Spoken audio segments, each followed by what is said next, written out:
जी students, हम question number 3 start कर रहे हैं P4 वर्कशीट का। State the equation that defines the average orbital speed of the planet, state the meaning of any symbol you see. तो इसमें students हम कौन सी इक्वेशन यूज़ करते हैं जिसमें एवरेज ऑर्बिटल स्पीड आ जाए और उसके मीनिंग भी हम थोड़े बहुत लिख देते हैं। तो आई होप सो कि आपको वो ऑर्बिटल स्पीड निकालने का फार्मूला अब तो आता होगा, which is 2 pi r divided by t। Okay, so r is the radius, orbital radius। Okay हो गया, ऑर्बिटल रेडियस, ठीक है। और t क्या है? टाइम पीरियड या time required for one complete oscillation, ये भी आप लिख सकते हैं। Suggest why countries have that are significant distance from the equator experience significant temperature variation throughout the year। Students, हम कह सकते हैं कि जो कंट्रीज इक्वेटर के करीब करीब होते हैं वहां पे मैक्सिमम सनलाइट पड़ती है थ्रू आउट द ईयर, तो वो इलाके ज़्यादातर गर्म होते हैं, ठीक है। लेकिन एज कंपेयर के जो इलाके या जो कंट्रीज इक्वेटर से दूर होती हैं, that are a significant distance from the equator, that's mean वो पोल के करीब होती हैं, वहां क्या होता है, वहां पे टेम्परेचर वेरिएशन बड़ी चल रही होती है। सर्दियां आएंगी तो काफ़ी शदीद सर्दियाँ आ जाएंगी, समर्स आएंगी तो काफ़ी शदीद सर्दियाँ, गर्मियाँ आ जाएंगी। सॉरी सॉरी सर, ठीक है। अब हो क्या रहा है बेटा, सॉरी मैं इस टाइम थक गया हूँ काफ़ी, तो बोलना ही मेरे लिए मुश्किल हो रहा है। अब होता क्या बेटा, ध्यान से ज़रा प्लीज़ देखिएगा। अर्थ है वो ऐसे रोटेट नहीं कर रही, जैसे ऐसे रोटेट नहीं कर रही, वो थोड़ी सी टिल्ट हुई हुई है। बात समझ आ रही? किस एंगल पे? 23 पॉइंट समथिंग एंगल था, मैंने आपको लेक्चर में बताया था। अब चूंकि अर्थ इस एंगल पे टिल्ट हुई हुई है, इसका मतलब है कि जब ये कंप्लीट इस तरह गोल रेवोल्यूशन, वन रेवोल्यूशन इसका कंप्लीट होता है, तो वो इलाके जो कि इक्वेटर से दूर हैं, कभी वहां पे हद से ज्यादा मतलब काफी इंटेंस की सनलाइट पड़ना शुरू हो जाती है, और जब सनलाइट नहीं पड़ती तो वहां पे हद से ज्यादा शदीद सर्दी शुरू हो जाती है। तो बहुत ज्यादा टेम्परेचर वेरिएशन देखा जाता है ऐसे रीजन में जो कि इक्वेटर से क्या होते हैं स्टूडेंट्स, दूर होते हैं। तो अब 1 मार्क्स के, तो हम इसको जल्दी से लिख लेते हैं। एक मेंशन कर देते, due to tilt of earth, due to tilt of earth, ठीक हो गया। Earth rays from sun strike at different angles. क्या मतलब स्टूडेंट डिफरेंट एंगल का? डिफरेंट एंगल मतलब कहीं भी फुल 90 डिग्री पे उस पर लाइट स्ट्राइक हो रही होती है, कभी मिनिमम एंगल बना रही होती है, तो विंटर स्टार्ट हो जाती है, इस किस्म की बात कर रहे हैं, ठीक है। एंगल्स का ये मतलब है, मतलब बिल्कुल 0 डिग्री एंगल बनाएगा तो इसका मतलब है, या सरफेस के साथ 90 डिग्री बनाएगा तो इसका मतलब है कि मैक्सिमम लाइट वो सरफेस के ऊपर पड़ेगी, ठीक है। लेकिन अगर कम एंगल बनेगा तो ऑब्वियसली फिर वो जो इंटेंसिटी है वो कम होना शुरू हो जाएगी, ठीक है। Eight different angles sometimes temperature, अगर ग्लोब है आपके घर में तो उससे ज़रा देख लीजिएगा, आपको बेहतर समझ आ जाएगा। Go up and down a lot, okay हो गया, ठीक है। Fill in the gaps in the paragraph about a star much more massive than sun. Okay, तो सन तो हमारा रेड जाइंट बनता है ना, तो इसका मतलब है कि वो सुपर जाइंट की बात हो रही है। The stage that follows the stable state in the life cycle of the star is dash stage. हाँ जी, कौन सी स्टेज होगी, क्या ख्याल है? तो ये हमारे पास स्टेज होगी, क्योंकि स्टार ज़्यादा मैसिव है, तो stage that follows the stable star in the life cycle, मतलब स्टेबल स्टार के बाद आता है, ये आता है सुपर जाइंट आता है, रेड सुपर जाइंट कर लो, ठीक है, रेड सुपर जाइंट आता है बेटा, ठीक हो गया। It explodes as a supernova to form a nebula बनाता है, ठीक हो गया स्टूडेंट्स। दिस लीव्स बिहाइंड, तो नेब्यूला हवा में उड़ जाता है, साइड में हो जाता है, डस्ट एंड गैस पार्टिकल्स होते हैं, और जो कोर है वो स्टूडेंट्स क्या रह जाता है, वो न्यूट्रॉन स्टार बन जाता है अगर उसका मैस कम हो तो, या वो बन जाता है ब्लैक होल बन जाता है। Alright, galaxy is moving away from the earth with the speed of 33,000 kilometre per second. ये स्पीड स्टूडेंट्स हमें दी हुई है, ठीक है। The value of the Hubble constant, Hubble constant की वैल्यू दे दी हमें। Calculate the distance to the earth, give your answer. ओ भाई साहब, लाइट ईयर में उसने आंसर कहा है कि हमें लाइट ईयर में आंसर चाहिए, okay. So calculate the distance, तो हमें तो पता है कि हबल्स लॉ है v is equal to h nought d, and you have to find out if distance, you have to divide V with H naught. What is V? It's 33,000 kilometre per second. ठीक हो गया? तो अब ज़रा ध्यान से देखिएगा, हमें किस में चाहिए, नीचे हम सेकंड यूज़ कर रहे हैं, पर सेकंड यूज़ कर रहे हैं ना, दैट्स मीन कि हमें इसको कन्वर्ट करना है। किलोमीटर को सबसे पहले हम कन्वर्ट कर लेते हैं, किस में? मीटर में कन्वर्ट कर लेते हैं। ठीक है, तो किस तरह इस कन्वर्ट करेंगे? बड़े से छोटे यूनिट में जाने के लिए इसको मल्टीप्लाई 1000 करके मीटर पर सेकंड बना लेते हैं इसको, divided by what is H not 2.2 into 10⁻⁻18 S-1। ठीक हो गया? तभी तो S-1 ऊपर जाएगा तो कैंसिल होंगे और D हमें मिल जाएगा। स्टूडेंट्स ये डिवाइड करोगे, आई होप सो, तो आपका आंसर आ जाएगा 1.5 इंटू 10⁻25 मीटर आ जाएगा। आई होप सो, ये चेक कर लीजिएगा। बट वेट, ये जो आंसर है स्टूडेंट्स, ये तो मीटर में है, और मीटर तो नॉर्मल जो हमारे अर्थ के मुताबिक मीटर चल रहा है वैसा है ना, लेकिन हमने डिस्टेंस कैलकुलेट करना है स्टूडेंट्स किसमें? लाइट ईयर में। और लाइट ईयर क्या कहता है कि लाइट 365 डेज ट्रैवल करती है with the speed of 3 to 10⁸ meter पर सेकेंड। तो वो जो डिस्टेंस कवर करती है वो कितना होता है डिस्टेंस स्टूडेंट्स? वो लाइट ईयर होता है। अब लाइट ईयर बड़ा यूनिट है, ये छोटा यूनिट है, तो SBD, smaller unit to bigger unit, you have to divide. अब डिवाइड किससे करें? तो ये कन्वर्जन मैंने आपको करवाई हुई है स्टूडेंट्स, आप वो वैल्यू एक्यूरेट बिल्कुल एज इट इज याद कर लो या मेथड समझ लो तो तब भी बात ठीक है। सो इस डिस्टेंस को अब हम लाइट ईयर में कन्वर्ट करने लगे। ओके हो गया? सो लाइट ईयर में कन्वर्ट करने का तरीका क्या है स्टूडेंट्स? 1.5 इंटू 10⁻25 को अब हम डिवाइड करेंगे। डिवाइड किस तरह करेंगे? सबसे पहले हम लेके speed of light 3 into 10⁸ multiply करेंगे। How many days light travel? 365 days, but we have to convert into second as well, so 60 multiply 60। Students ये जब आप करोगे सॉल्व तो आपके पास आंसर आ जाएगा, और ये आंसर कितना आएगा? 1.58 इंटू 10⁻9 लाइट ईयर आ जाएगा। ठीक है, इसको ट्राई कर लीजिएगा, आई होप सो ये इजीली आपसे हो जाएगा।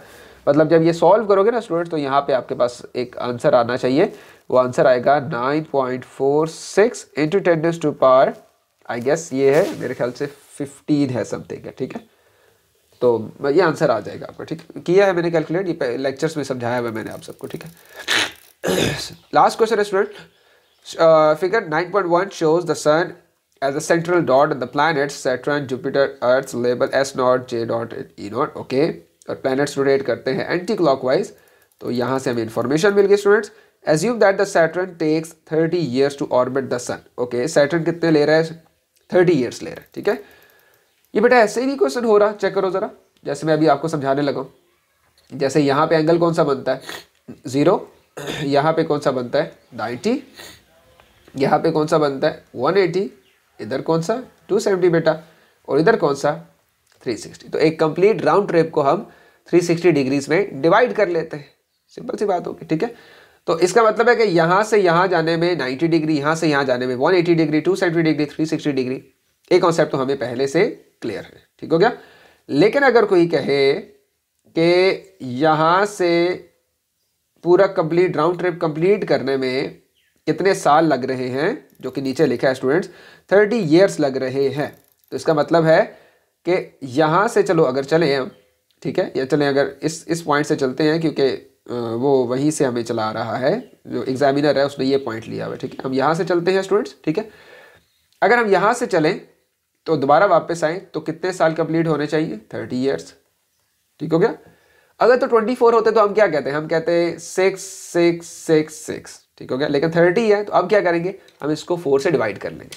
सो अगर हम इसको डिवाइड करें स्टूडेंट 30 डिवाइडेड बाय 4, सो ये आई होप सो कि आंसर आ जाएगा, कितना आंसर आएगा? 7 पॉइंट समथिंग आएगा। चेक कर लेते हैं एक दफ़ा इसको, 7.15 आई गेस, लेकिन एक दफ़ा मैं कैलकुलेट कर ले तो ताकि मिस्टेक ना। ओके सॉरी, 30 डिवाइडेड बाय 4 से डिवाइड कर ले। ठीक हो गया? तो ये स्टूडेंट्स मेरे पास आ रहा है 7.5 आ रहा है। ठीक हो गया? ओके चलिए, अब आई होप स्क्रीन शेयर होगी। तो इसका मतलब है स्टूडेंट्स, अगर ये इसकी S नॉट की बात करूं तो ये इसको मैं ऐसे क्वाड्रेंट में डिवाइड कर लेता हूँ। ठीक हो गया? नीचे क्वाड्रेंट बना लिया एक, और एक मैंने ऐसे क्वाड्रेंट बना लिया। ठीक हो गया? अच्छा, स्टार्ट कहाँ से किया है? 0 से स्टार्ट किया है। ऑल राइट, सो 7.5 years गुजरे तो यहाँ पे पहुंचा है, 7.5, नेक्स्ट 7.5 प्लस 7.5, इट्स 15 ईयर्स। यहाँ पे पहुंचे तो इधर पहुंचा है 15 प्लस 7.5, अगेन इट्स 22.5। ठीक हो गया, ऑल राइट। और 22.5 प्लस हमने 7.5 किया तो यहाँ तक अगेन कितने ईयर्स कंप्लीट हो गया, 30 ईयर्स कंप्लीट हो जाएगा। ठीक हो गया स्टूडेंट्स, आई होप सो ये चीज़ आपको एक टेक्निक समझ आ गई होगी। नेक्स्ट है जुपिटर कितने लेता है स्टूडेंट्स, 12 ईयर्स लेता है to orbit the sun, 12 years. Okay, start कहाँ से कर रहे हैं, यहाँ से 12 को डिवाइड कर लें स्टूडेंट्स 4 से, तो आपका आंसर आएगा 3। सो अच्छा, मैं इसको डिफरेंट पेन से बना देता हूँ ताकि आपको समझने में आसानी हो जाए।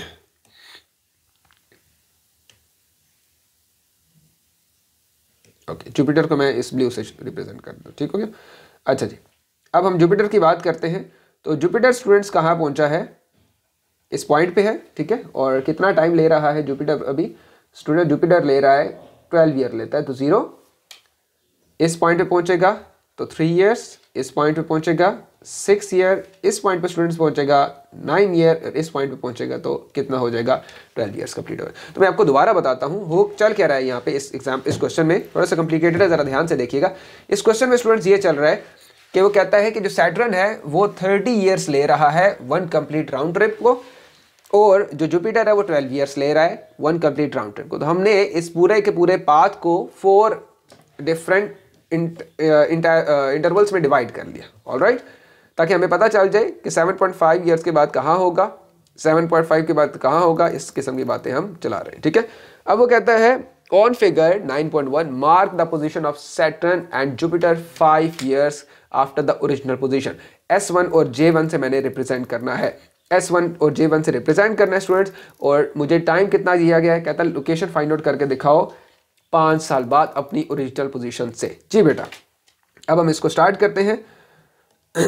अब बहुत ध्यान से प्लीज़ देखिएगा, मैं रेड कलर्स का शो करूंगा उसके लिए, जुपिटर के लिए, ठीक है, सैटर्न के लिए, और फिर उसका शो करूंगा मैं ब्लू कलर का उसका शो करूंगा। ठीक है, जुपिटर के लिए। अच्छा बेटा, अब जरा ध्यान दो, 5 साल बाद कहाँ होगा, ध्यान से देखो, 0, तो मैं कह सकता हूँ 7.5 इधर बन रहा है, तो इसको डिवाइड कर लेते हैं हम, 1 2 3 4 5, थोड़ा सा और शॉर्ट कर लेते हैं हम ताकि हमारे पास स्पेस बन जाए, 0 1 2 3 4 5 6 7 एंड 7.5। ओके, सो 1 2 3 4 5।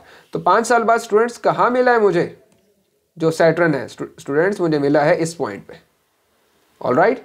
तो मैं इसको अब मार्क करके लिख देता हूँ स्टूडेंट्स, क्या लिख दूंगा, इसको मैं S1 लिख दूंगा। ठीक हो गया, इसको मैंने S1 लिख दिया और इसको मार्क कर दिया, ऑलराइट। अब स्टूडेंट्स मैं स्टार्ट कर रहा हूँ फाइंड आउट करना किसका, जुपिटर का, और जुपिटर के लिए मैं कलर यूज कर लेता हूँ ब्लू ताकि आपको समझ आ जाए, ऑलराइट। अच्छा जी, अगेन कितने साल बाद स्टूडेंट्स, 5 साल बाद। ओके, सो 0 से स्टार्ट करो, 0 1 2 3 4 5 हमें यहाँ मिल जाएगा। तो मैं इस रीजन को क्या कर लेता हूँ स्टूडेंट, हाईलाइट करके इसके ऊपर ही लिख देता हूँ, this is J1। I hope so कि आपको थोड़ी थोड़ी समझ आ रही होगी, इसको साथ साथ प्रैक्टिस कीजिएगा तो इंशाल्लाह ये हो जाएगा। ये थोड़ा सा मुश्किल नहीं है, बस स्टार्ट थोड़ा सा बोरिंग से। ठीक है, वर्किंग भी हमने शो कर दी। Okay, mark the position of the Saturn and Jupiter 20 years after the original position. कहते हैं 20 साल बाद आप मार्क करो और अगेन उसको S2 और J2 नाम दो। ठीक है जी स्टूडेंट, दोबारा चलते हैं उसी तरह। अब 20 साल का बनाना है हमने, पहले कितने साल का बनाया था, 5 ईयर्स का, अब कितने साल का बना रहे हैं हम, 20 ईयर्स का। सो यहाँ तक कितना हो जाता है स्टूडेंट्स इसका, ये देखो सैटर्न का बनाते हैं हम। ठीक है, 7.5 15, ये 22.5, 15 से आगे हम इसी तरह कन्वर्ट कर लेते हैं, 15 16 17 18 19 20 21 22 and something. Okay, so 16 17 18 19 and now this is basically your point which you have to show with the highlighter. okay, so यहाँ पे स्टूडेंट्स मैंने शो कर दिया, किस पॉइंट से शो कर दिया मैंने, इस पॉइंट को शो कर दिया S2 के नाम से। अब मैं क्या कर दूंगा, इसको शो कर दूंगा, ऑलराइट, इसको भी सर्कल कर दिया। ओके हो रहा है, दोबारा से समझिएगा साथ साथ, इतना मुश्किल नहीं है बेटा, ये समझ आ जाएगी। ठीक है, शाबाश। इसका और भी मेथड यूज़ हुआ है, लेकिन मैं आपको इस मेथड से करवा रहा हूँ, ये थोड़ा सा ईजी है। 12 ईयर्स बेटा, इसके देख लेते हैं हम। देखो ज़रा, अब इसके दोबारा जाना पड़ेगा हमें, 1 राउंड ट्रिप कंप्लीट के बाद दोबारा वापस जाना पड़ेगा, ठीक है। ये चीज़ें मैं यहाँ से मिटा देता हूँ ताकि आपके लिए समझने में आसानी हो जाए। ऑलराइट, सो देखो ज़रा, 0, 3, 6, 9, 12, 12 प्लस 3, 15, 15 प्लस 6, 15 प्लस 3, 18, 18 प्लस 2। तो आई होप सो कि आपको इस पॉइंट पे क्या मिल जाएगा स्टूडेंट्स, यहाँ पे 20 मिल जाएगा आपको। और जब यहाँ पे 20 मिलेगा तो आप इसको शो कर देंगे J2 से शो कर देंगे। ये देखिए, ये बिल्कुल अलाइन हो गए।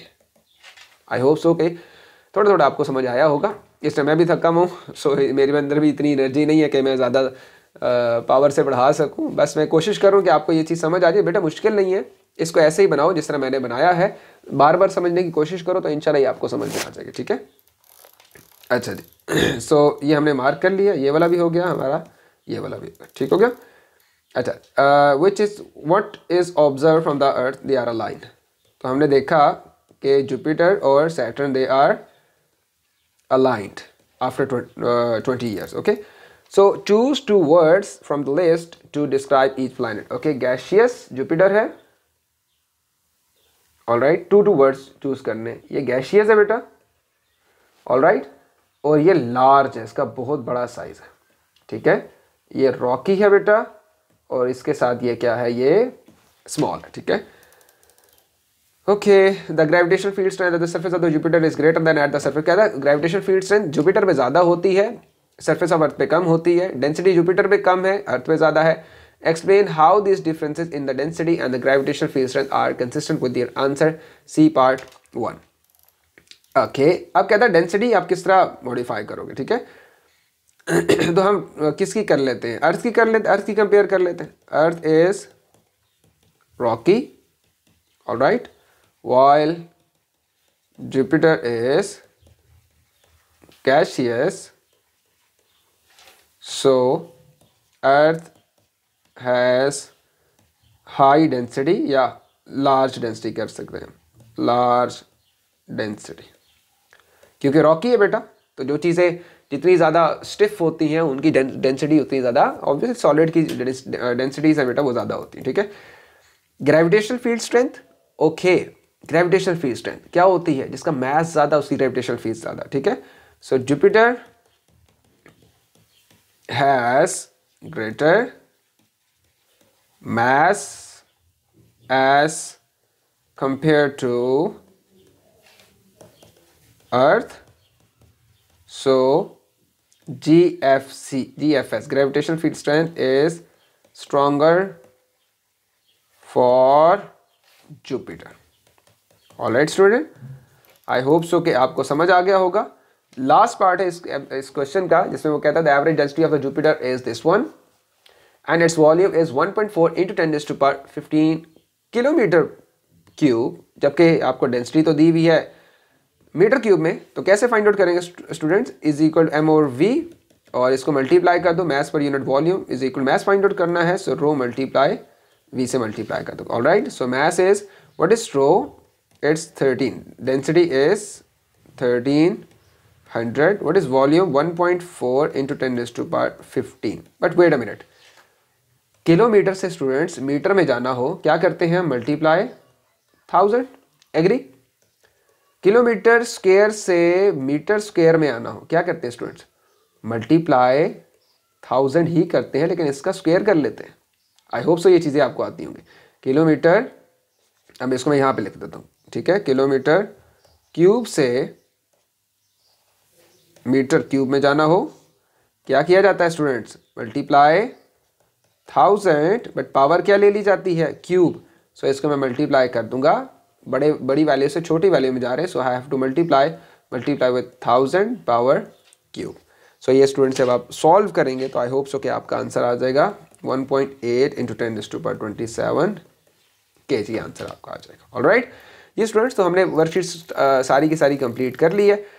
इस डायग्राम को मैं इरेज कर देता हूँ कुछ हिस्सा, ताकि आपको समझने में मुश्किल ना हो। तो देखो ये डायग्राम इस तरह बनी है कुछ, ठीक है, और बाकी चीज़ें इसकी हम रेज कर देते हैं, ठीक है, ताकि थोड़ा सा ये नीट हो जाए और आपको कुछ समझने में भी आसानी हो जाए। ऑलराइट, ये ले जी, और भी चीज़ें इरेज कर दी हैं। आई होप सो कि अब चीज़ें आहिस्ता आहिस्ता क्लियर हो जाएंगी। इस डायग्राम में इतना कुछ था खास नहीं, बस ये कॉमन सेंस की चीज़ें थी, ठीक है। और कॉमन सेंस की चीज़ों में बेटा क्या था, मैं हल्का सा अगर आपको इस चीज़ का एक रिविजन दे दूँ। वो कहता है जो सैटर्न है वो 30 ईयर्स में कंप्लीट करता है 1 कंप्लीट राउंड ट्रिप। ओके, सो 30 ईयर्स में करता है, तो हमने उसको 4 पोर्शन में डिवाइड कर लिया लाइक दैट। 0 से स्टार्ट किया, 30 ईयर्स है ना, तो 7.5 ईयर्स में इधर पहुंचा, अगले 7.5 ईयर्स में इधर पहुंचा, 7.5 प्लस 7.5 15, 15 प्लस 7.5 22.5, 22.5 प्लस, तो this one is 30 years. Alright, ठीक हो गया। और जो सेंटर वाला था जुपिटर, वो कितने टाइम ले रहा था, आई गेस वो 12 ईयर्स ले रहा था, तो अगेन हमने उसके लिए भी डिवाइड किया, 0 से स्टार्ट किया, 3 ईयर्स में यहाँ पहुंचा, 6 ईयर्स में यहाँ पहुंचा, 9 ईयर्स में यहाँ पहुंचा स्टूडेंट्स, और 12 ईयर्स में अगेन वो यहाँ पहुंच गया। फिर उसने कहा कि आफ्टर 5 ईयर्स इसकी लोकेशन कहाँ होगी। तो अगर 5 ईयर्स में 0 से स्टार्ट कर रहे हैं स्टूडेंट्स, और ये रोटेट करता हुआ 1 2 3 4 5, तो हमें यहाँ पे इसकी लोकेशन मिल गई थी।